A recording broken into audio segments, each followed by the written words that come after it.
Hi everyone, I'm Nick, and this is the new Amazon Fire TV stick with Alexa voice remote. The original Fire TV stick was released 2 years ago, and it was a huge hit. It was an amazing deal for only $39, but since then, the Fire TV stick has shown its age, coming up short when it comes to performance. But Amazon just released a second generation of Fire TV stick that bumps up the specs, and they've added the Alexa voice remote, while keeping the price the same as it was 2 years ago. You can pick up the new Fire TV stick from Amazon for just $39. I'll put a link below if you'd like to check it out. Inside of the box you'll get the Fire TV stick, which looks almost identical to the original, but now it's slightly larger. The Fire TV stick now comes with the Alexa voice remote, and here it is compared to the basic remote that you used to get that didn't have the mic for voice search. You also get an HDMI extender cable in case you don't have enough room for the stick in your setup. There are 2 AAA batteries for the remote, as well as a USB cable and power adapter. If your TV has a USB port, you can use that to power the stick. Otherwise, you can use the power adapter. If you use the USB port, it'll power the stick down each time you turn your TV off, and it'll have to boot the device each time you turn it on. If you go with the power adapter, it'll just go to sleep each time. Lastly, you'll get some documentation that includes a quick start guide. When it comes to the specs, Amazon upgraded the processor and the GPU. The Fire TV stick is now running a 1.3 GHz quad-core processor versus the 1 GHz dual-core processor of the original, and the difference in performance is noticeable. Unfortunately, they didn't upgrade the RAM. It still has only 1 GB like the original. It does have 8 GB of internal storage though, which gives you about 6 GB of usable space. After downloading all the apps I use, as well as a handful of games, I still had around 4 GB free. They've also upgraded the Wi-Fi. It now supports the newer 802.11ac routers, so if you've got one of those, you should get a more reliable signal. The Fire TV stick will output video at 1080p at up to 60 frames per second, but you'll find some apps like PlayStation Vue or YouTube will only put out 30 frames per second. It'll also output Dolby Digital surround sound, and I had no issues getting 5.1 channels with my receiver. Stepping up to the Fire TV, which goes for $89 at the moment, will give you 4K output and snappier performance across the board due to its better processor and more RAM. It also comes with a microSD slot to expand the storage. With the Fire TV stick, you'll have access to a ton of apps including Netflix, Hulu, HBO Now, Sling, and PlayStation Vue. The only app that I wish they had was Vudu, which I use to watch ultraviolet copies of Blu-rays that I purchase. Google Movies isn't available either, but the Fire TV stick really works best if you have an Amazon Prime subscription. The majority of the content that you'll see on the home screen is Amazon's own content, although they have been getting better. For example, now they'll display Netflix recommendations. But as you browse through the movies and TV shows, most of what you see is going to be Prime content. Browsing the menus is very smooth, and it's a nice improvement over the original. You'll rarely see any stuttering. Amazon's content will start buffering before you choose to play, so movies and shows will begin quickly. And if you are watching Amazon's content, there's a feature called X-Ray. Pressing up on the remote will bring it up. It'll display the actors in the current scene.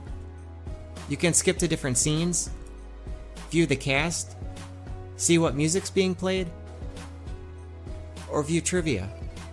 Usually I'll grab my iPad and bring up IMDb whenever I want to see who a certain actor is or who is voicing a certain character, so this is a cool feature that I'd like to see more services do. Netflix performance is good here too. It's smooth to browse and the content begins playing as fast as any other device I have. One of the worst performing apps on the original Fire TV stick was PlayStation Vue. It's greatly improved here. It's still not as fast as the more powerful Fire TV, but it's a much better experience, even though it is capped at 30 frames per second. I'd also find that Spotify can stutter sometimes, but overall it's smooth and works really well. There's no way to customize the home screen. It would be nice to be able to place favorite apps at the top, but right now it just displays the most recent content. There's also a huge ad at the top, which bugs me. Sometimes it's for a show or movie, but sometimes it's just for products on Amazon. But overall I do really like the layout and everything is well organized. The other new feature of the Fire TV stick is the Alexa voice remote.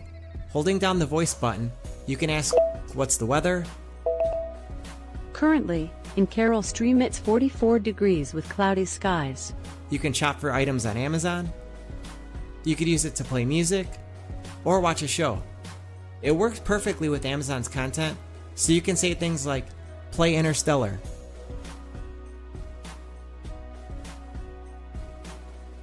or "Start over." Alexa also works with other content too, but it's not integrated as well. So you could say play Daredevil, and it'll bring up the option to start watching it on Netflix, but if you ask it to fast forward, it won't work. Same goes for Spotify. Alexa works perfectly with Amazon's music, but it won't do anything for Spotify. The Fire TV Stick is capable of playing games too. There really aren't too many good games, but they do have some popular ones. Games like Crossy Road and Pac-Man 256 work great, although games can take a bit to load. I was surprised to see how well 3D games worked. Impulse GP loaded quickly and it played really smooth. You can buy a dedicated game controller from Amazon, but I was able to play simple games like these with just the remote, which worked just fine. There's also an app you can download that'll let you use your phone as a remote. If you have multiple Fire TVs in your house, it'll let you choose which one you want to control. You'll find all the buttons from the remote here, as well as the keyboard to enter text. It comes in really handy when you have to enter a username or password. And it makes searching for an artist or album in Spotify much easier, but it won't work in all apps. You can swipe around the screen to move and tap to select. And there's a favorites section that you can use to add shortcuts for your most used apps. And there's even a mic, which you can pull down to use voice search.